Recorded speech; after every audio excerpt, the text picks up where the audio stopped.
militancia me llevó a laburar en el Estado.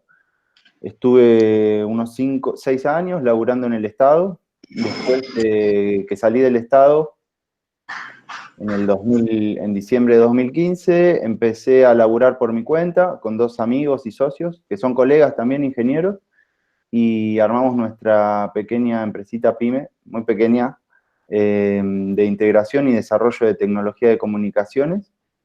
Y ahora estoy de nuevo en la función pública, que es algo que me gusta mucho, y un campo en el que encuentro mucha satisfacción laburando de ingeniero. Estoy a cargo de la Oficina Nacional de Tecnologías de la Información, en Jefatura de Gabinete de Ministros, y les cuento un poco qué hace la oficina y cuál es mi laburo de ingeniero ahí, así creo que lo van a poder entender y está bueno algunas de las cosas que hacemos. Básicamente la oficina tiene 3 tareas fundamentales.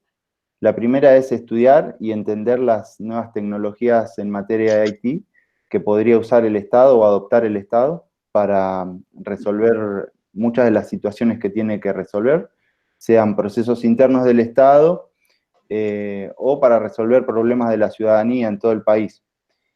Lo segundo que hace la oficina después es estandarizar esa tecnología. Es una tarea que es bastante compleja, pero es fundamental porque el Estado la verdad que es tan grande y hace uso de tecnología de manera tan diversa que si no se pone un poco de orden, vieron, es como muy difícil. Entonces, la estandarización ayuda a ordenar un poco. Y por último, lo que hace la oficina es revisar todos los procesos de compra de tecnología que hace el Estado. Entonces, como tiene mucha experiencia y es la que estudió originalmente la tecnología, los estudiamos, revisamos las compras y decimos, está bien, está mal, podría mejorar el proyecto, se podría complementar de la siguiente manera. ¿Los aprobamos o los desaprobamos, básicamente? Y como ingeniero, ahora les voy a contar una de las tecnologías nuevas que estamos estudiando y cómo impacta esa tecnología en la vida del país, de todos, sin muchas veces darnos cuenta. Y la tecnología es cómputo en nube. No sé si muchos están al tanto de lo que es, seguro que sí, ¿o no?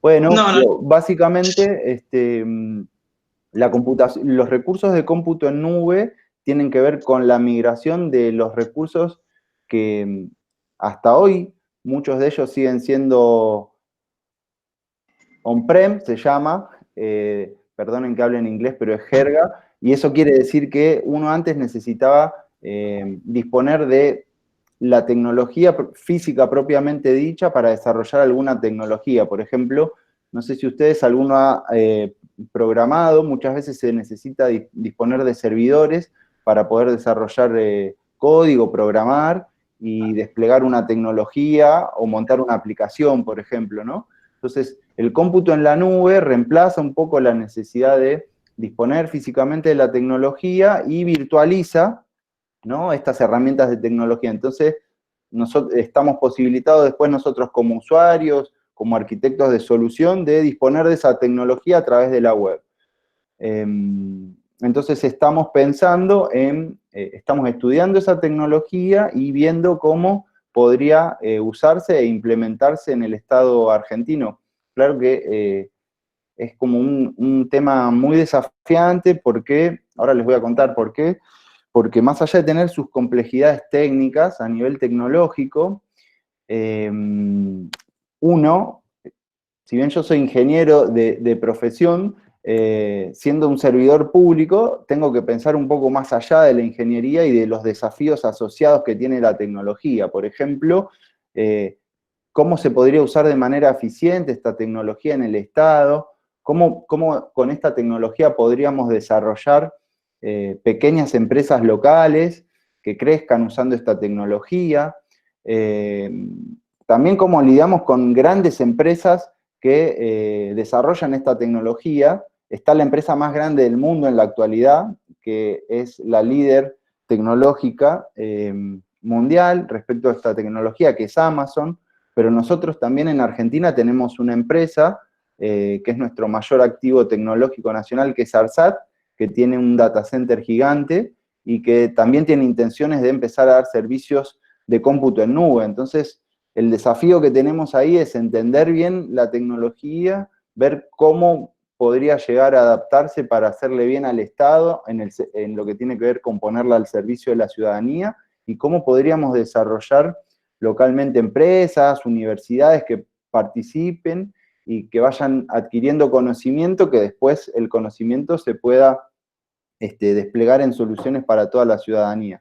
Así que un poco eso es lo que hace la oficina, y eso es lo que hago yo como ingeniero, ¿no? Estudio bien la tecnología, primero la trato de entender a nivel bit, porque a mí me gusta ir bien profundo siempre, pero después con ese conocimiento puedo pensar en otros planos, ¿no? Y tener en consideración otras cuestiones. Así que eso es un poco lo que estoy haciendo actualmente. Perdón, estaba silenciada. ¿Y lo que vos estás haciendo ahora, en este momento, tiene que ver, o sea, se relaciona con lo que estudiaste en la facultad, con lo que viste en contenidos específicos? Sí, la verdad que sí, en contenidos específicos y en particulares. Yo diría que en ingeniería, no sé si les pasa a todos igual, pero es una cantidad de conocimiento que se nos transmite que muchas veces no lo podemos asimilar todo, nos abruma, pero a medida que fueron pasando los años, desde que terminé la facu, me fui dando cuenta de que todas y cada una de las cuestiones que fui aprendiendo en las distintas materias me servían un montón, desde aprender el lenguaje binario en teoría de la información y codificación, en electrotecnia, en el laboratorio, aprendí a soldar plaquetas, entonces digo, todo me sirvió. Después para programar, en análisis matemático avanzado, cuando te tenés que ir de varios planos mentales y trabajar con ecuaciones complejas, ¿no? Porque uno sabe programar, pero el desafío es cómo transformar usando física y matemática la tecnología de programación. Entonces, sí, me sirve. Lo que sucede es que a medida que va pasando el tiempo, uno se da cuenta de que el conocimiento aislado o estanco no sirve tanto, ¿no? Sirve cuando lo empezás a asociar y a relacionar con otros conocimientos y otros saberes. Pero sí, desde ya que sirve un montón. Claro, y algo que vemos nosotros mucho, que ahora que estamos estudiando, es que nos enseñan cosas como muy separadas o muy diferentes, que se nos hacen un poco difíciles de traer a la realidad. Entonces, uno de los desafíos también es empezar a ver cómo se relaciona lo que estudiamos con la realidad específica de las cosas que el día de mañana vamos a tener que hacer, para los que todavía no trabajan o no Claro. trabajan. Eh, No se también, no se sienten, aprovecho y les pregunto, ¿no se sienten estudiando como muy solos? Porque la ingeniería es una, yo siempre pienso que mientras estudié ingeniería estaba como muy aislado, ¿no? Porque uno tiene que entender la teoría solo, después hacer ejercicios solo, porque si no, no aprueba. Si tenés que ir al laboratorio, tenés que hacer tus laburos vos solo, si tenés que programar algo. Entonces, muchas veces la ingeniería le falta un poco lo colectivo, ¿no? En lo que tiene que ver con la concepción sobre cómo se enseña hoy la ingeniería. No sé si les pasa a ustedes. sí, creo que sí. No sé si alguno más quiere decir alguna opinión personal, pero me parece que es algo Sí, común. sí, pasa, o sea, te puedes juntar a estudiar, a hacer los trabajos, pero hay una etapa de asimilación que tiene que ser individual y sí, estás un largo rato sentado vos tratando de entender y Mm. es un poco así, sí. ¿Cómo le va, compañero? Hacía bastante que no nos ve. ¿Todo Sí, bien? ¿no? ¿Todo bien? ¿Cómo estás? Bien, bien. Bueno, Eh, perdón que interrumpí. una No, no, pregunta más, era eso. perdón. Una pregunta que también te queríamos hacer era, Nicolás, ¿cuál es la importancia que vos concebís o que se concibe en general de la ingeniería para el país en este momento, de aislamiento, de soledad, digamos? ¿Y Sí. cuál es la importancia específica de tu disciplina con la Ujú. ingeniería del país? Bien. Y bueno, vieron que en la vida actual todo está atravesado por la tecnología de una forma o de la otra. La vida de las personas, la vida de las familias, de las ciudades, de los países, de las universidades, de las empresas. Y todo está conectado, o sea que yo soy ingeniero, tecnólogo, ingeniero en comunicaciones, es como que mi profesión está muy presente en la realidad hoy. Y me parece que la importancia de la ingeniería para el país, para la Argentina, en ese contexto, ¿no? Tan atravesado por la tecnología y por la conectividad, tiene que ver con algo que me pareció muy bueno que lo haya dicho ayer el presidente Alberto Fernández, cuando dijo, cuando estaba anunciando que científicos argentinos habían creado un test rápido para diagnosticar coronavirus. Entonces, él dijo algo así como que, y la importancia tiene que ver con darnos cuenta que tenemos el conocimiento y que podemos hacer las cosas nosotros y que no necesariamente, que no dependemos de nadie para hacer las cosas, ¿no? Nosotros tenemos la capacidad y las podemos hacer. Entonces, la independencia es algo muy, muy preciado y hoy la independencia tecnológica es soberanía tecnológica y es soberanía política, así que la profesión es muy importante en la actualidad y en la actualidad del país y en la actualidad que se viene para el país y para las personas. Buenísimo. ¿Y cómo pensás que afecta de alguna manera que salga una noticia así como que científicos argentinos lograron encontrar una ayuda para lo que es este problema, con lo que puede llegar a pasar en el futuro, ¿no? Porque hubo un momento donde estudiar ingeniería era como un camino posible para las personas, porque se veía una posibilidad de trabajo, una posibilidad de salida laboral, de desarrollo. Pero ¿qué pasa cuando no existe eso? Cuando el día de mañana no hay trabajo en las industrias, no hay laburo en las fábricas. ¿Cuál sería la solución a ese problema, digamos?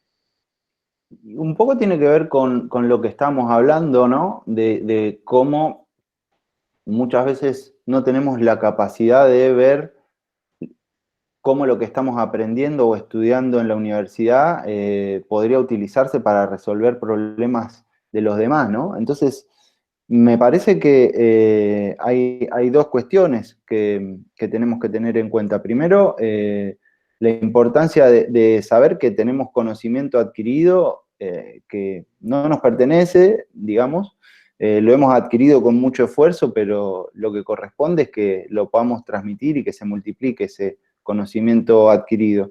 Y después, un poco lo segundo es que nos tenemos que hacer un poco cargo los ingenieros de que tenemos un montón de conocimiento y que depende de nosotros ponerlo a disposición de los demás y del beneficio o del bien común, ¿no?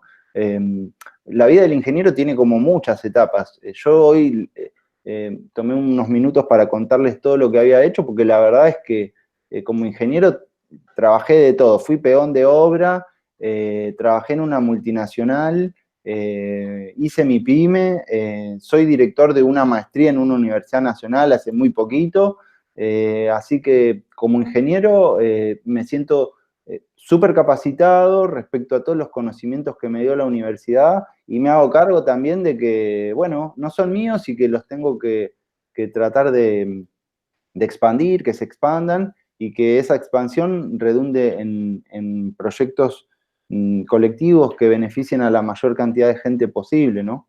Entonces es un poco de responsabilidad nuestra también. Claro, tal cual. Y una pregunta así como que había surgido con respecto a las personas que recién están empezando a estudiar o que están viendo que les cuesta mucho. Era como, ¿qué le dirías a esa persona? O sea, ¿cuál es el objetivo, el horizonte temporal y real de una persona que recién está empezando a estudiar? ¿Qué consejo le darías? Y que se metió en un baile bastante jodido de bailar, ¿no? Yo me acuerdo que cuando estudiaba ingeniería, durante muchos años me alejé tenía una novia en ese entonces y estudiaba y pasaba el tiempo con ella, pero me había alejado de mis amigos, de mi familia, de la militancia en un momento, ¿no? Entonces, lo primero es que quien estudia ingeniería tiene que saber que se está metiendo en una jodida, ¿no? Pero que también está estudiando o está teniendo la posibilidad de adquirir conocimiento y eso es algo único Entonces yo lo miraría más como quien estudie ingeniería que sepa que va a estar en una difícil, pero que se haga cargo también de que va a adquirir mucho conocimiento y de que su trabajo puede impactar mucho en la vida de las personas. Entonces, que todo ese conocimiento lo tenemos que usar para hacer cosas copadas, cosas buenas, ¿no? Entonces, le diría que siga estudiando porque es necesario y que piense en cómo va a impactar positivamente en la vida de los demás. También lo que no le diría, pero es una realidad, es que los planes de ingeniería con los que estamos estudiando todos los ingenieros del país hace muchos años están un poco vetustos y habría que actualizarlos, ¿no? Y no es cuestión de una única universidad en sí, ¿no? Sino que la concepción con la que se enseña ingeniería en el país es un poco antigua y no tiene que ver con la realidad del país hoy ni con el futuro país que vamos a tener. Entonces, eso no se lo diría, pero eso como sé que acá hay compañeros que están también promediando y terminando la carrera, como vos, Martina, sé que vas a hacer química en breve, así que, bueno, nada, también esa es una realidad que tenemos que atender los ingenieros, ¿no? Una vez que terminemos, pensemos en cómo mejorar a las futuras generaciones de ingenieros. Sí, algo que compartimos nuestro grupo de militancia Proyecto Ingeniería, una de las convicciones es esa, el día de mañana poder devolver todo lo que nos tocó estudiar a una comunidad que realmente lo necesita. Y cuesta. Yo les cuento muy rápido una historia. Yo, el primer año de ingeniería que estudié me fue muy mal. En análisis matemático 1 tuve una profesora que se llamaba Eve Rabuffetti. Es bastante famosa, escribió muchos libros, y me acuerdo que esa profesora fue la que me marcó para siempre. Yo me había sacado en el primer parcial un 4 y en el segundo parcial me llamó, me lo corrigió y me dijo, usted está para un 4, pero si yo le pongo un 4 se va a ir a final y no le va a hacer bien irse a final, le voy a poner un 1, así recursa, le va a hacer bien recursar a usted, me dijo. Y yo en ese momento no lo podía entender, me volví loco, pobre señora, le dije cualquier cosa menos buena, entonces, pero después cuando pasó el tiempo realmente me di cuenta de que me hizo un bien y que eso me hizo estabilizarme y aprender a estudiar un poco mejor, ¿no? Es una ciencia estudiar en sí, también, cuando uno aprende ya después se arranca y va, ¿no? Claro, y uno, como te dije recién hace un ratito, para las personas que están empezando o que les cuesta mucho al principio, suelen ser las personas que más dejan también de estudiar ingeniería. Y eso es un problema muy importante para nosotros, para nuestra facultad. Hay mucha deserción y mucha gente que deja de estudiar. ¿Vos pensás que en este momento las facultades de ingeniería del país están formando la cantidad de ingenieros que se necesitan para poder realmente transformar las cosas?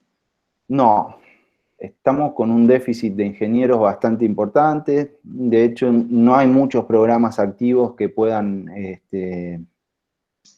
apoyar el desarrollo de futuros ingenieros. Y me parece que un poco el desafío es ayornarlos, ¿no? A esos programas que pudiesen llegar a venir en un gobierno como el que tenemos, que le interesa la educación pública, ¿no? Porque muchas veces nos tenemos que dar cuenta que en la actualidad no solo quizá la gratuidad de la educación sea suficiente para que las personas estudien ingeniería. A eso quizás lo tengamos que complementar con fomentos de otro tipo para las personas que estudian, posibilidades laborales ciertas, pero acordes a la demanda de tiempo que tiene una carrera de ingeniería, ¿no? Uno cuando estudia ingeniería no tiene mucho tiempo para hacer un trabajo full time, pero la verdad es que cuando sos estudiante no tenés un mango y todos necesitamos guita o para comer, o para comprar un libro, una compu, o para esparcirnos un poco, ¿no? Entonces me parece que el desafío tiene que ver con cómo complementar la gratuidad de la educación que tenemos en el país y cómo articular a que los estudiantes, aparte de aprender, puedan trabajar, tener un sustento y que ese trabajo sea no para cualquier cosa, ¿no? Sino para cuestiones que le sirvan al país. Claro, o sea, ahí entra además el juego del rol del Estado, de qué hace el Estado con nosotros. Sí, pero no solo el Estado, las empresas también. Fíjense que hay muchas empresas de tecnología en el país. No tenemos un montón de empresas grandes, pero tenemos un montón de pymes y algunas muy grandes tecnológicas, que si bien uno puede estar o ser crítico sobre cómo las personas conducen sus empresas y los fines que tienen algunas de las empresas tecnológicas en el país, tenemos. El tema es que ellos también necesitan que tengamos mucho desarrollo de ingenieros, pero bueno, la transformación de una profesión está también relacionada a la transformación del país. Entonces, la verdad es que en los últimos 4 años no podíamos pensar en planes de desarrollo para ingenieros, porque la verdad que la concepción del país no estaba basada en la producción, en el desarrollo de capacidades locales, ¿no? Entonces, digo, el ingeniero tiene mucho valor en proyectos políticos que le den importancia a la producción. No entendamos a producción como al Fordismo en donde se ensamblaban autos, ¿no? El que produce es el que tiene conocimiento, el que hace un bien, un servicio. Hoy producir puede ser, un futbolista produce, ¿no? Cuando juega está aplicando su talento para jugar al fútbol. Bueno, lo mismo un ingeniero aplica su conocimiento para desarrollar servicios, productos, solucionar problemas, ¿no? Entonces, cuando eso tiene mucho valor, el trabajo de una persona tiene mucho valor en la macropolítica de un país, entonces las profesiones como las nuestras empiezan a cobrar más valor, ¿no? Entonces están asociados los proyectos de país directamente con nuestra profesión. Esa es la verdad, compañeros. Claro. Y una pregunta más que tiene que ver con algo más técnico que quizás los compañeros y compañeras informáticos electrónicos nos transmitieron, es ¿cuáles son las demandas que tiene el país en este momento en materia de telecomunicaciones y acceso a la información? Bueno, yo les voy a contar muchos de los déficits que tenemos, o algunos. Ustedes, no sé dónde están, son todos estudiantes de FIUA, así que deben ser de la ciudad de Buenos Aires o del Gran Buenos Aires o del conurbano, digamos, ¿no? Pero, por ejemplo, no sé si ustedes sabían que los abonos a Internet domiciliario, a medida que nos vamos alejando de la capital federal, va decreciendo la capacidad de Internet que se va entregando a los distintos usuarios y va aumentando el precio, ¿no? Entonces, tenemos como muchos desfasajes en lo que tiene que ver con la accesibilidad, porque la tecnología no llega a todos los lugares del país, y con la asequibilidad, ¿no? Porque la distribución del mercado actual lo que hace es penalizar al que menos tiene, ¿no? Qué paradójico, como pasa en muchos otros aspectos de esta economía desregulada, el que menos guita o el que menos ingreso, el más pobre, es el que tiene que afrontar un abono más alto de Internet y que paga por un servicio que es más choto en definitiva, ¿no? Perdón que hable así. Y después lo que pasa es que no sé, ustedes, su universidad, para no hacer un ejemplo con alguna otra cosa, la notan con mucha tecnología, tiene los procesos simplificados, los procesos digitalizados, la universidad. ¿Cuánto tardan en recibir ustedes un título después que se reciben, ¿no? Bueno, imagínense si eso le pasa a la FIUBA, imagínense una ciudad chiquita de algún lugar del norte o del sur del país, ¿no? Tienen muchas carencias referidas al acceso, a la conectividad, y después también tienen muchas carencias en lo que tiene que ver con la digitalización de los procesos cotidianos de la vida de las personas.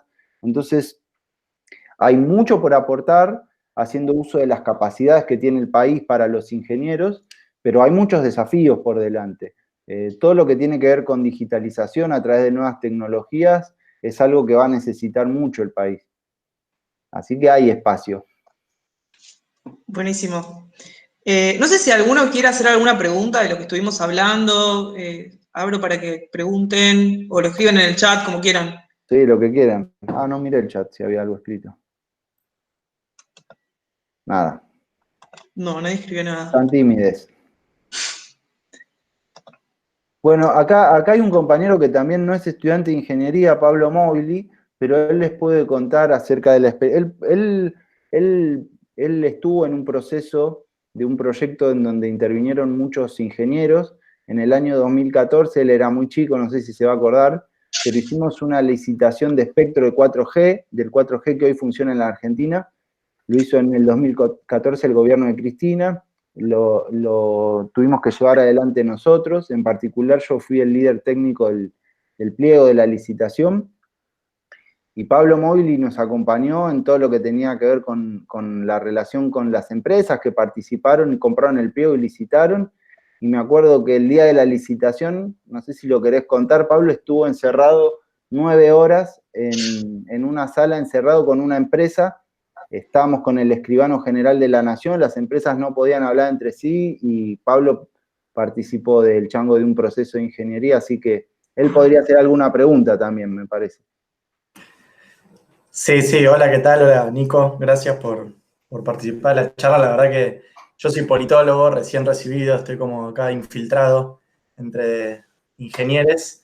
Está muy interesante la charla, la verdad que me dan ganas de anotarme en FIUA cuando pase la cuarentena. Sí, esa experiencia fue única, esas cosas que uno no se olvida en la vida porque siente que desde un humilde lugar aporta un granito de arena para el Estado, que en definitiva es una construcción colectiva de todo el país. Sí, fue muy lindo y muy original también la forma que se dio esa licitación, ¿no? Porque entraba el 4G en Argentina y queríamos que entre un operador más, un cuarto operador, y se hizo una forma para que no se hablen entre sí, como dice Nico, las empresas y no acuerden entre ellas, cosa que pasa lamentablemente mucho en nuestro país, que acuerdan los precios entre poquitas empresas que controlan determinados sectores y le complican la vida a la mayoría de la población. Entonces, y bueno, y por suerte salió bien, y que haya salido bien significó eso que decía Nico, de estar 9 horas, quienes nos tocaba ser veedores por parte del Estado, controlando que no se comuniquen por ninguna vía con otras. Es muy linda. A mí, para hacer una pregunta de lo que venías diciendo, que me gustó una frase, o por ahí que desarrolles eso, que lo dijiste al pasar al principio, hablaste de que los ingenieros son arquitectos de solución. Y para mí, cuando pensábamos de cómo estructurar este ciclo de charlas, creo que tenía que ver un poco con eso, como esta manera de pensar que vos nos estás invitando, o estás invitando a quienes estudian ingeniería, de, bueno, pensar soluciones, o sea, toda esa abstracción teórica, pero después llevarlo a soluciones. Y me gustó esa frase, como arquitectos que diseñamos una solución concreta para un impacto concreto. Como fue esa licitación de 4G, pero bueno, a mí me gustaba eso, como poder explayarte como en ese concepto. Sí, bueno. Sí, yo pienso en arquitectos de soluciones porque tenemos que ir moldeando y utilizando todo ese conocimiento que tenemos en crear algo, ¿no? Y muchas veces lo que más nos cuesta, bueno, a mí lo que más me costaba era tener los disparadores correctos para pensar de una manera ordenada, ¿no? Entonces siempre lo que aprendí este último tiempo es que lo que me tengo que preguntar es el para qué de las cosas, ¿no? ¿Para qué uno hace las cosas? Y no tanto el por qué, sino para qué, un ingeniero, ¿para qué está haciendo las cosas? ¿Para qué en ese momento queríamos hacer una licitación de 4G? Y para contrarrestar un poco lo que les estaba comentando hoy acerca de la accesibilidad y asequibilidad del acceso a Internet en el país, ¿no? Lo que hicimos fue bajar las barreras de entrada que tenía la gente a Internet, porque todos tenemos un telefonito móvil en Argentina, a la gente le es mucho más fácil eso que tener una casa desde ya y que tener un acceso a Internet domiciliario. Entonces dijimos, bueno, esto nos va a servir para tratar de hacer más asequible el servicio y para que Internet pueda llegar hasta la mayor cantidad de lugares en Argentina. Entonces, en ese momento, cuando hicimos el pliego, les habíamos impuesto a las empresas que participaban una obligación de cobertura en los pueblos de hasta 500 habitantes. Entonces, nos quedaba cubierta el 96% de la población del país. Quedaba un 4% afuera, es mucha gente, son muchos compatriotas, pero bueno, entonces yo creo que está bien que piense para qué hace las cosas, y cuando tienen claro para qué las está haciendo, después es más fácil organizar todo ese conocimiento que tenemos en la cabeza. Entonces, somos como, bueno, arquitectos de las soluciones para lo que estamos haciendo. Igual aguanten los ingenieros, más que los arquitectos, les ingenieros. Hola, ¿se escucha? Sí. Yo tengo una consulta. Me mencionaste en un momento que estuviste trabajando, tuviste una experiencia en el exterior. Sí. Estuviste trabajando, no sé si dijiste el país en el que estuviste, pero igual mi pregunta era, cuando estuviste ahí, ¿qué relación notaste que había entre Estado, industria y universidad? ¿Cómo se articulaban esos tres sectores entre ellos? ¿Cómo se vinculaban? Y la pregunta, digo, la hago más pensando de, nosotros muchas veces discutimos o preguntamos qué tipo de ingenieros queremos ser o qué educación queremos, al servicio de qué, y creo que está relacionada con esa relación entre estos tres sectores. Y cuando vos estuviste afuera, ¿qué notaste? ¿Qué ideas trajiste? ¿O qué te gustaría hacer acá? ¿O cambiar de lo que funciona ahora, que funcione de otra forma o no? Bueno, está buena la pregunta. Sí, estuve en varios lugares, viajé por mucho tiempo viviendo, estuve afuera en Italia, y me fui a especializar en fibra óptica a un laboratorio. Estuve mucho tiempo viviendo en un laboratorio y después salí a hacer empalmes de fibra en unos laboratorios móviles. Hoy acá ven camionetas que empalman fibra en todos lados, pero bueno, hace muchos años eso no era tan novedoso. Y a propósito de la articulación, les voy a contar una cosa que me sorprendió. Era en el año 2005 que me había ido yo, y cuando llegué, yo laburaba en una empresa que hoy ya no existe como tal, se llama Alcatel, era francesa. Yo me fui a laburar a Italia, a Milano, y cuando llegué me acuerdo que me recibieron muy bien. La verdad que somos muy parecidos a los italianos. Y el primer día, después de empecé a laburar directamente en el laboratorio, hicimos una pausa a mitad de mañana y había una cafetería en donde los empleados nos podíamos ir a servir unas galletitas, un café. Y al lado de la máquina de café me acuerdo que había 2 libros gigantes. Gigantes, chicos, como las guías de teléfono, no sé si se acuerdan que eran así amarillas gigantes. Y bueno, uno era el convenio colectivo de trabajo, que ponía el sindicato y estaba a disposición de todos los empleados. Ahí estaban los derechos y las obligaciones de cada uno. Entonces me pareció como muy fuerte. Yo estaba laburando en una empresa multinacional de carácter privado, pero lo primero que entendí es, che, loco, acá hay un sindicato que es muy fuerte, trabajando por los derechos de los laburantes en una empresa de tecnología en el primer mundo. Entonces, digo, bueno, los sindicatos no son tanto como nos quieren hacer creer en la Argentina, ¿no? Uno como ha militado mucho tiempo, entiende al sindicato como la organización de los laburantes para defender sus derechos, ¿no? Pero me llamó la atención. Y el otro libro que estaba eran los planes de estudio de ingeniería en todas las universidades del norte de Italia. El norte de Italia está muy industrializado, es la parte de Italia en donde se producen la mayor cantidad de bienes y servicios que produce Italia, y eso me llamó la atención, y después averiguando, entendí que funcionaban en tándem el sindicato, las universidades y la empresa, en lo que tenía que ver con el desarrollo y la búsqueda de nuevos talentos para que pudiesen incorporarse a las fábricas y laburar. De hecho, estaban intentando, como ellos también necesitaban un montón de ingenieros, de flexibilizar los límites que tenían geográficos, estaban cerca de Europa del Este, y había mucha gente en Europa del Este que no tenía las posibilidades en su país de estudiar y que quería estudiar en Italia. Entonces lo estaban pensando. Entonces me tocó un lugar muy particular para vivir porque, como les decía, son muy parecidos a nosotros en lo que tiene que ver con la concepción del trabajo, del estudio y de la fortaleza de los sindicatos. Pero yo lo que noté es una articulación mucho más superior que la que tenemos acá, ¿no? Porque la verdad es que sin la coexistencia de estudiantes que se transformen en profesionales, empresas que le vaya bien y sindicatos que puedan agrupar a los laburantes profesionales, porque somos profesionales, pero somos laburantes para defender sus derechos y para tender al progreso individual y colectivo, me parece que no es el camino. Entonces, los desafíos que tenemos en la Argentina me parece que tienen que ver con la articulación, ¿no? Y con entender que por separado es muy difícil conseguir las cosas y que necesitamos muchos ingenieros profesionales que puedan laburar individual y colectivamente para ellos, para empresas, si están laburando para empresas muy grandes en donde el poder está muy sobre la empresa en detrimento del laburante, es muy importante que haya sindicatos que puedan defender y también, ¿por qué no?, motivar que todos sus afiliados sigan laburando. Así que me parece que los desafíos que tenemos hacia adelante es cómo articular, ¿no?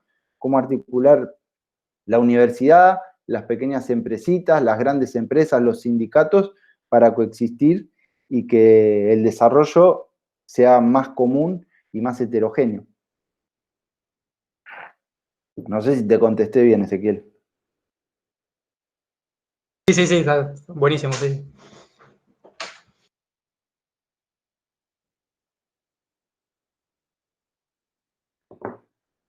Estoy silenciada, perdón, me olvido que tengo que activar el micrófono. Una pregunta específica que se me había ocurrido también hacerte era con respecto a los planes de estudio que hoy en día están muy en discusión y que algo nombraste antes, me parece, porque son viejos, porque son muy largos, porque, bueno, un montón de cosas que ya sabemos, y que los distintos países también cambian, ¿no? O sea, no sé cómo se ven los ingenieros argentinos afuera tampoco. Sería bueno que nos cuentes un poco eso vos que lo pudiste vivir. Y cómo también es el nivel de ingeniería con respecto a otras profesiones dentro de la UBA. No sé si dentro de la UBA, sino dentro de la Argentina, ¿no? Porque muchas veces los ingenieros e ingenieras piensan que pueden hacer el trabajo solos, pero en realidad es un trabajo siempre multidisciplinario y en equipo también. Sí. Esa es la pregunta. Bueno, entonces, esperen que yo me voy anotando, así les respondo bien todo, porque me interesa que traten de llevarse buenas respuestas. ¿Cómo son los ingenieros argentinos en el mundo? Bueno, yo les voy a contar mi experiencia. Cuando yo laburaba en Alcatel, que era una empresa europea, yo era un ingeniero de implementación de soluciones, entonces a los sudamericanos nos mandaban a todos los destinos del mundo donde los europeos no querían ir, a hacer el mismo trabajo que hacían los europeos en Europa o en Estados Unidos. Entonces, conozco muy bien el sudeste asiático, estuve por Vietnam, Laos, India, China, me ha tocado ir a trabajar a África, a Centroamérica, a Latinoamérica.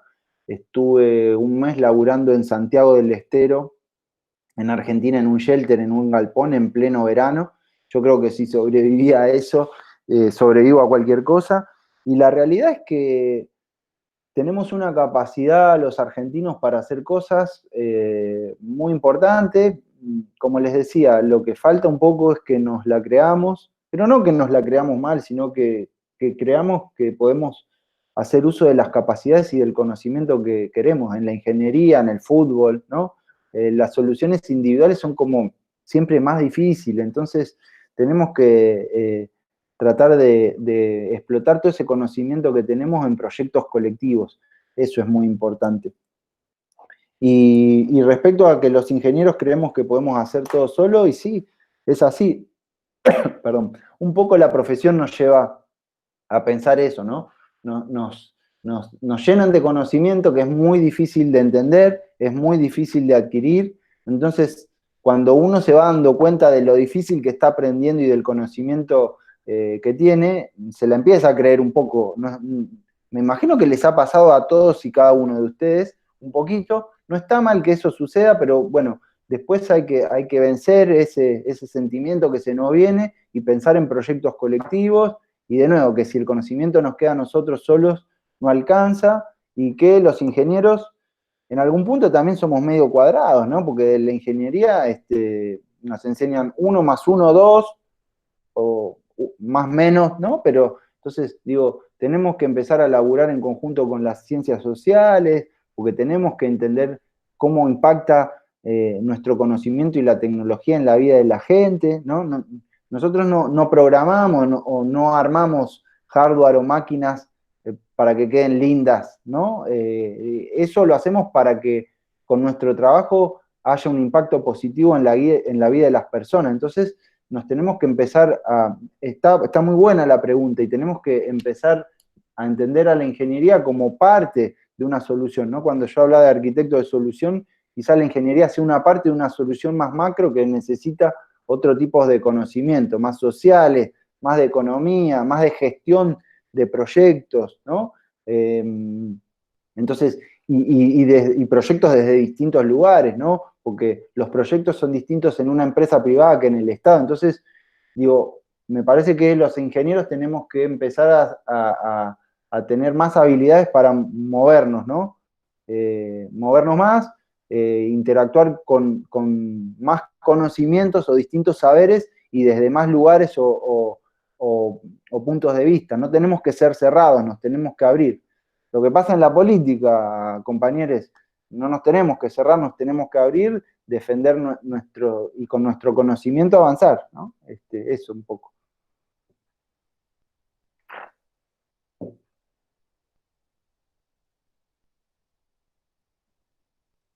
Bueno. Bueno, Víctor quería hacer unas preguntas, dijo recién. A ver si... Adelante, Víctor. Sí, sí. Hola Nico, ¿cómo estás? ¿Cómo andás?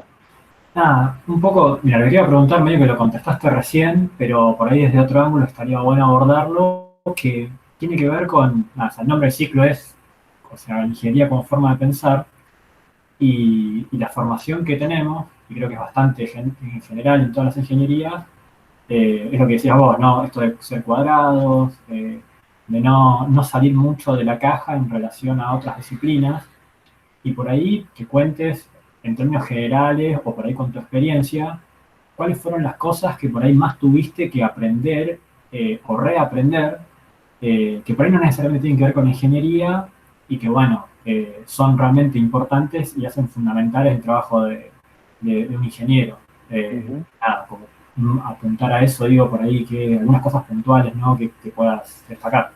Sí, sí. Bueno, muy buena la pregunta, Víctor, la verdad. Y sí, hay cosas muy... Miren, les voy a poner... Yo les pongo algunos ejemplos de algunas situaciones por las que he pasado y van a ver cómo puedo responder la pregunta esa. En el año 2014, aparte de la licitación de 4G, el Poder Ejecutivo nos encargó que redactáramos un borrador de una ley que envió al Congreso para modificar la Ley Nacional de Telecomunicaciones, que tenía más de 30 años y no era una ley de facto, porque era un decreto de la Junta del año 79, ¿no? Entonces,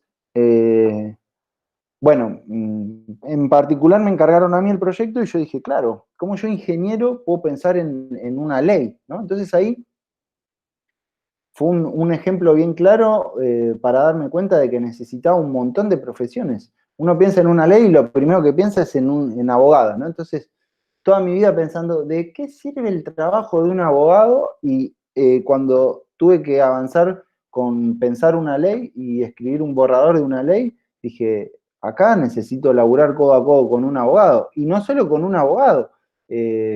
Yo necesitaba que alguien que sepa de economía y sepa de tecnología pueda indicarnos de qué manera una ley puede tener impacto en las economías regionales, nacionales, locales, ¿no? Uno cuando piensa de tecnología, hay un impacto directo en la economía. Los proyectos tecnológicos en Argentina giran mucha divisa al exterior. Entonces, ¿no? Uno solo a veces, y generan un desajuste en la balanza comercial. Entonces, uno tiene que dejar de pensar en cómo resolver las cosas a nivel técnico-tecnológico y tiene que empezar a pensar en el impacto un poco más global que tienen los proyectos o los laburos de tecnología, ¿no? Entonces, un poco ese es un ejemplo en el cual tuve que laburar con distintas disciplinas.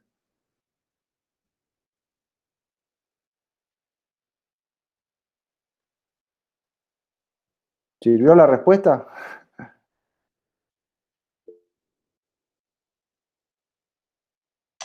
Ahí Oscar preguntó algo por el chat. A ver. Dice, no puedo usar el micrófono, te quería preguntar si sabías si el Estado tiene un plan de expansión en base a telecomunicaciones en el país y qué trabajos puntuales se podrían abrir y cómo los implementarían. Y bueno, hoy les estaba, gracias Oscar por la pregunta, les estaba contando de la tecnología de cómputo en nube y esta semana estuvimos en ARSAT, estuvimos reunidos con el directorio de ARSAT y con la gente técnica que está a cargo del data center para que nos vayan contando los planes que tienen para desarrollar esta tecnología y usar el data center que tenemos. Para los que saben algo de Haití, es el único data center, es el primer data center Tier 3 que hay en Sudamérica. Nos falta una única certificación de las 3 mundiales que se le exigen a los data centers.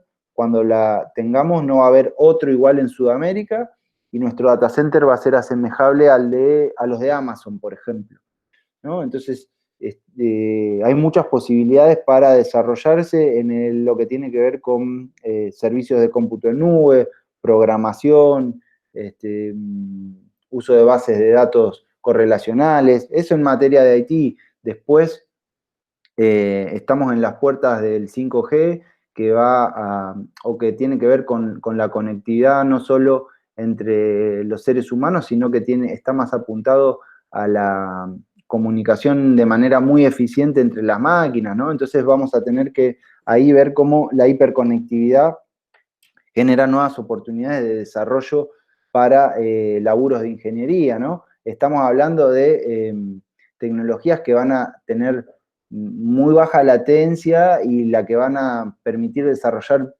procesos que son muy justos y precisos en tiempo real, como, ¿por qué no?, alguna intervención quirúrgica menor para empezar, pero de mayor complejidad a medida que vaya avanzando la tecnología. Entonces, la realidad es que también la Empresa Nacional de Telecomunicaciones está pensando no en el ARSAT 3, sino en la actualización del plan geoestacionario de satélites. Entonces ahí tenemos como otro campo de acción muy grande. Necesitamos continuar con la transformación de la matriz energética del país, algo que habíamos empezado a hacer y que después quedó un poco trunco, pero que hay que reactivarlo. Tenemos Vaca Muerta, tenemos la Patagonia, donde hay mucha energía eólica y mareomotriz, así que hay un montón de lugares en donde los ingenieros se podrían desarrollar en el país. Por supuesto que esto va a tener más posibilidades si estamos, o si tenemos en el país un proyecto político que entienda o que cree en las capacidades locales, en el desarrollo local, para que a través de desarrollos colectivos se desarrollen los individuos, ¿no? Entonces, me parece que estamos en condiciones de tener mucho laburo para muchos ingenieros.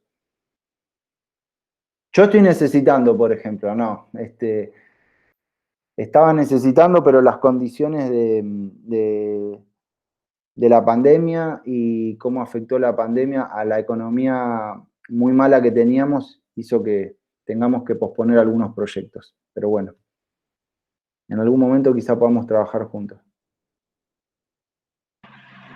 Bueno, no sé si alguien más tiene alguna pregunta, como para que discutamos y pensemos un rato más.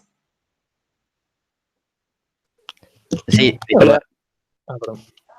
Bueno, respecto de ARSAT, tipo, me pareció algo bastante interesante lo que dijiste, porque yo trabajo, o sea, nosotros trabajamos en una empresa y esa empresa provee servicio técnico a los ISPs y cada tanto vienen a hacer cursos para que sepan nuevas tecnologías y nos parecía bastante interesante como decían ellos que ARSAT no solo fue el proyecto de los satélites que enviaron, sino el hecho de mandar fibra óptica les permitió a ellos también reducir costos, porque antes el servicio que compraban ellos, que era tipo Fiverr, los que llegaban al pueblo, eran muy, muy caros para los ISPs. Y el hecho de tener a ARSAT como medio que habían tirado una buena fibra óptica y encima podían adquirir mayor velocidad a menor precio, eso implicaba también en que al cliente final se le cobre un poco menos y le provee una mejor conexión.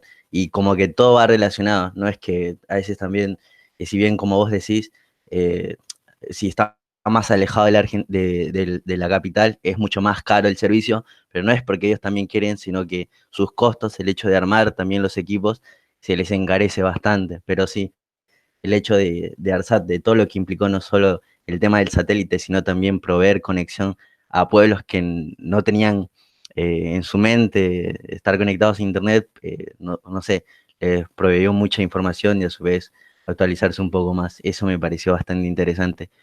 Nada, eso, que todo lo que implicó ARSAT, a mí me pareció bastante interesante, fue una locura cuando me enteré esas pequeñas cositas que también ayudó y creo que si nunca hubiese existido ARSAT, estas personas nunca tendrían internet y estarían pagando todo a precios bastante elevados.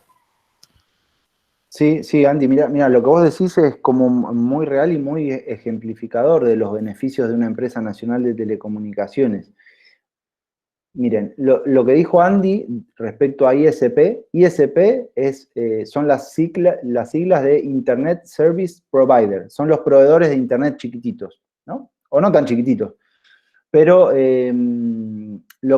¿cómo funcionan estos proveedores? Compran de manera mayorista megas de Internet y los revenden a los usuarios finales. Entonces, yo les voy a poner un ejemplo. Mientras Andy hablaba, dije, les voy a contar esto. Hoy el precio mayorista de Internet en Argentina lo definió ARSAT y lo dejó fijo en $10. Antes, el precio del mega mayorista podía llegar a estar, por ejemplo, en Jujuy, $120. Entonces, fíjense cómo discriminábamos por la zona geográfica de residencia en el país. Por supuesto que, y cómo esto está asociado a siempre que los que menos tienen sean a los que más les cuesten las cosas, ¿no? Esto por supuesto que tiene que ver los costos de que no sean igual en el país, a lo largo del país, tiene que ver con la geografía del país y con un montón de cuestiones, ¿no? Pero fíjense cómo se bajó de un valor de $120 a $10, y eso es posible gracias a una empresa nacional de telecomunicaciones, que por supuesto tiene otros desafíos, ¿no? Porque no sé si habrán escuchado en las últimas semanas algo sobre Aerolíneas Argentinas y sobre Austral, que estuvieron hablando de que las dos empresas por separado ya no son viables y que necesitan unificarse para tener eficiencia de funcionamiento. Bueno, ARSAT también es lo mismo, porque es una herramienta para transformar la realidad de las y de los argentinos, pero necesitamos hacer las cosas para tener una empresa que sea autosustentable, ¿no? Y que pueda autosustentarse y no perder plata, porque tenemos esa capacidad también, ¿no? No porque sea una empresa estatal tiene que ser una empresa deficitaria. Eso es también como algo muy importante y en lo que tenemos que trabajar. Por suerte hemos dado muchos pasos, ahora tenemos una base más sólida para poder mejorar.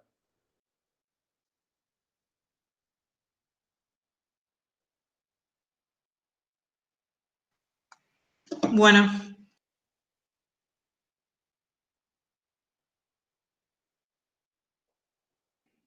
Perdón, estaba silenciada. ¿Alguien más tiene alguna pregunta para hacer o para que charlemos? Hola, yo tengo una pregunta, pero no soy de ingeniería, ¿se puede igual? Sí, obvio, obvio. Está bien.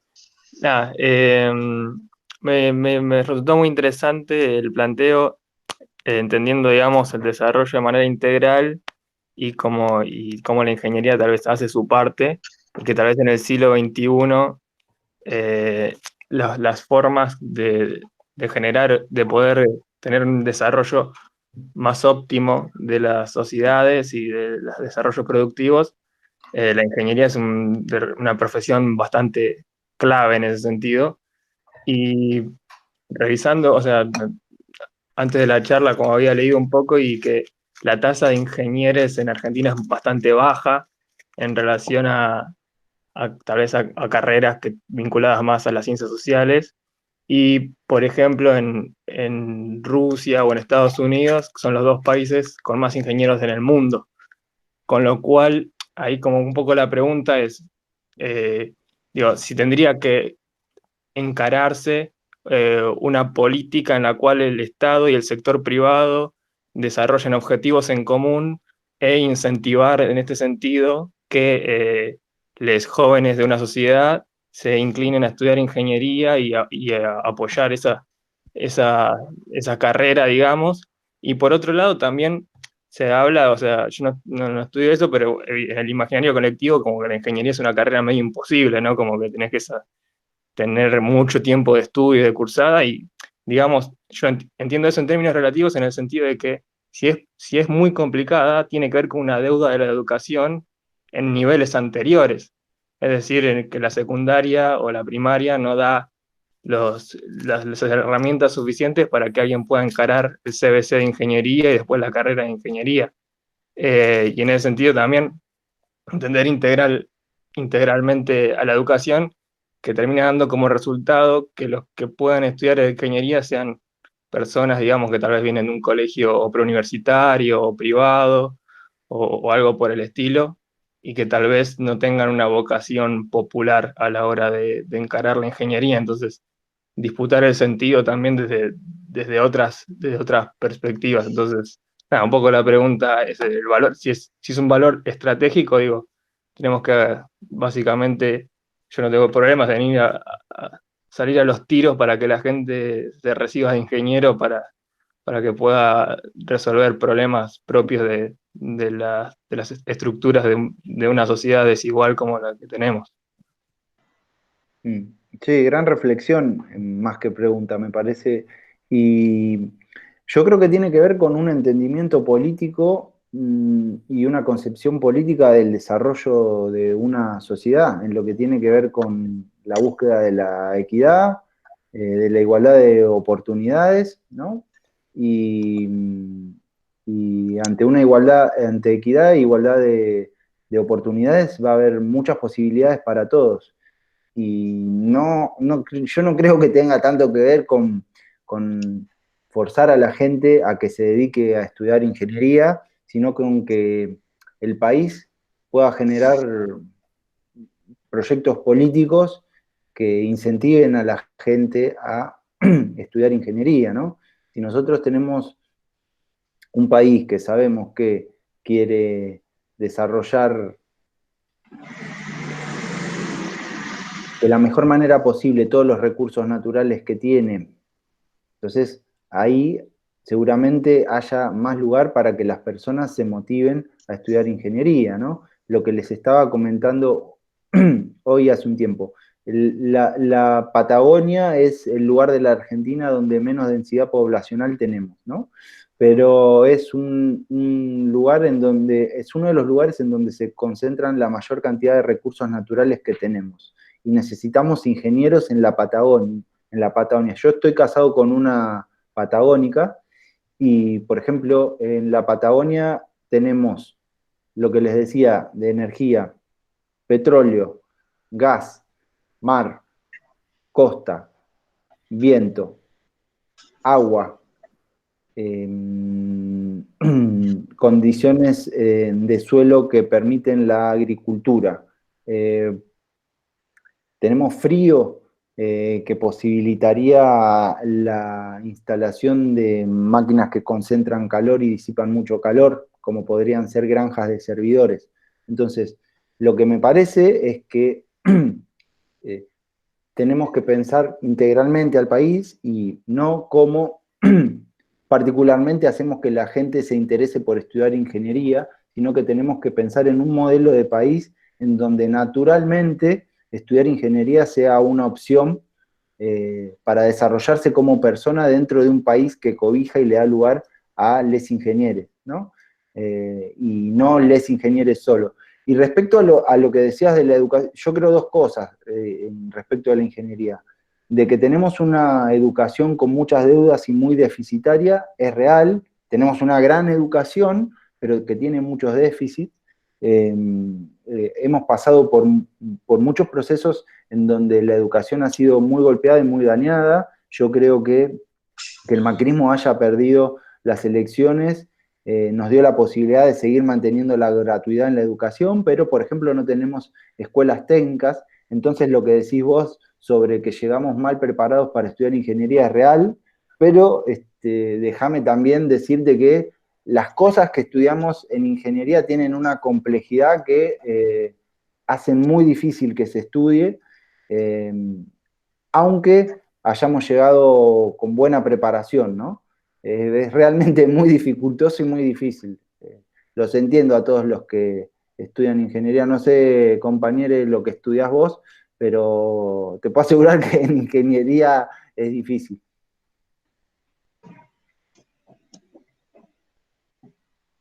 Bueno, creo que Víctor quería hacer una pregunta y Gabriel después quería hacer preguntas también.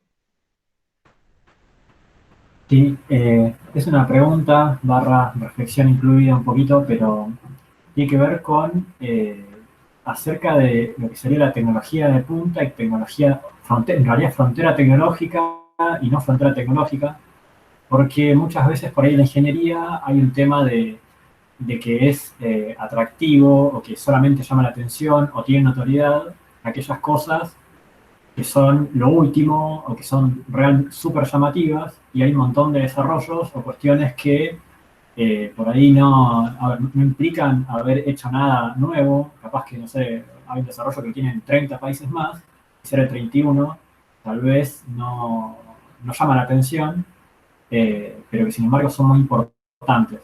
Y lo pienso, por ejemplo, con ARSAT. O sea, ARSAT, si bien no era algo, no es frontera tecnológica, pero sin embargo ARSAT implicaba ser, bueno, la exclusividad de muy pocos países que podían desarrollar satélites geoestacionarios, pero hay un montón de otras cosas que me parece que está bueno como poner en valor y por ahí dar a conocer qué cosas hay o qué trabajos hay, y que por ahí hay muchos desafíos y hay muchas complejidades que tienen que ser resueltas y que sin ingeniería tampoco se puede. Como hay una reflexión acerca de eso.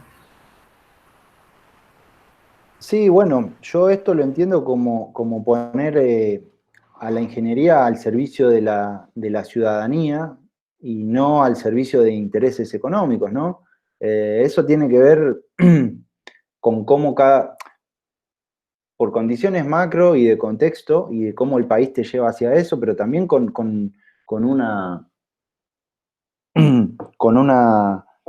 un sentimiento muy particular de cada uno sobre cómo quiere ejercer su profesión. Hoy a un ingeniero, a una ingeniera, a un ingeniere, le es económicamente más redituable trabajar en una multinacional, ¿no? Trabajar en Amazon y ganar $6.000 por mes. ¿A alguien le parece que está mal eso? A mí me parece que está muy bien. Un ingeniero que labura en el Estado, les puedo asegurar que gana muchísimo menos que eso. Entonces, me parece que tenemos que empezar a entender a nuestra profesión poniéndola en el lugar que se merece, que es para estar al servicio de la ciudadanía y para hacer mejor la vida en comunidad de todos, ¿no? De todos.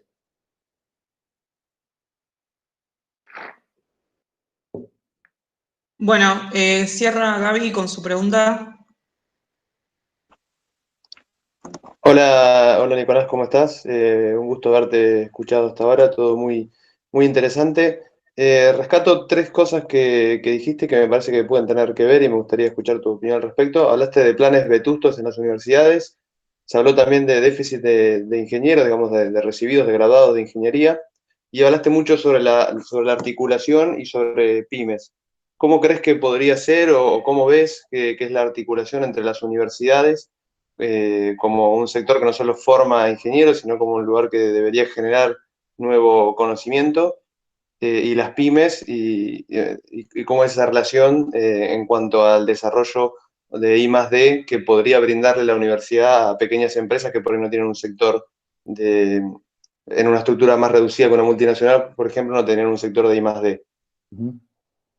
Y bueno, esa está re buena la pregunta, y yo te voy a dar una respuesta que es ideológica para mí y no tiene que ver con una ciencia dura, y tiene que ver con el rol del Estado, ¿no? Y cómo un Estado se planta ante la vida y para resolver los problemas a la gente. Tiene que ver con poner o no poner un Estado al servicio de la ciudadanía. Si nosotros ponemos o estamos en presencia de un Estado que defiende intereses concentrados, va a ser más difícil que se pueda dar esta articulación necesaria. Ahora sí, nosotros entendemos que muchas veces, por ejemplo, en el contexto de la actualidad, las pymes tienen yo tengo una pyme, si bien ahora no estoy trabajando y están mis socios, porque yo estoy en la administración pública, pero tenemos unos quilombos muy grandes, ¿no? Y muchas veces la gente piensa que esos quilombos exclusivamente tienen que ver con la guita, con la falta de guita o problemas financieros, pero muchas veces tienen que ver con la falta de capacidades para resolver cuestiones que nos exceden. Nosotros, por ejemplo, nos ha costado mucho laburar con estudiantes de distintas universidades.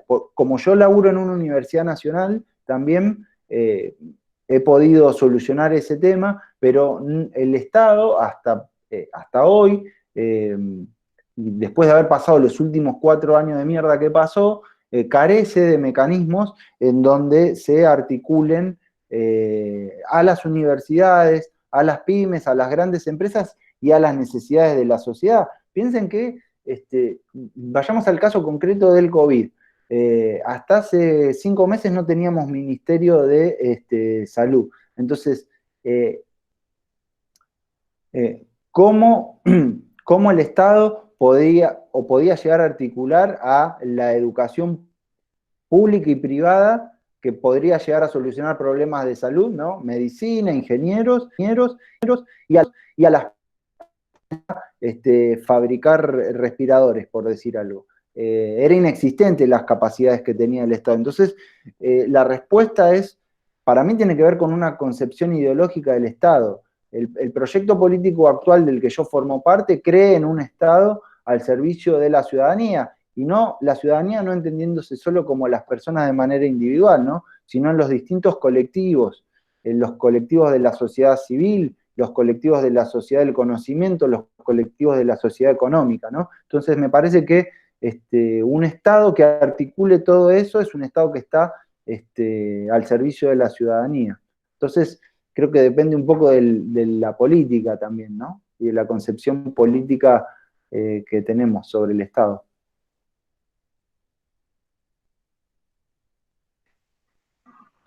Bueno,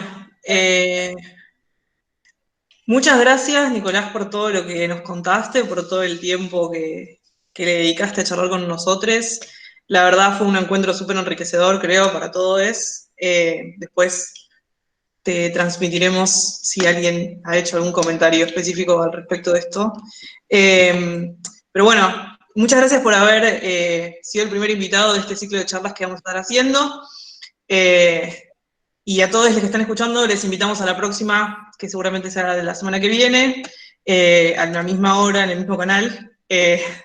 Y nada, está muy bueno seguir discutiendo algunas cosas que son de base para nuestra profesión y para nuestro proyecto político.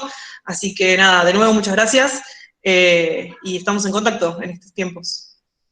Bueno, compañeros, fuerza, lo que necesiten acá, un placer para mí también. Chau a todos. Chau, chau. Gracias.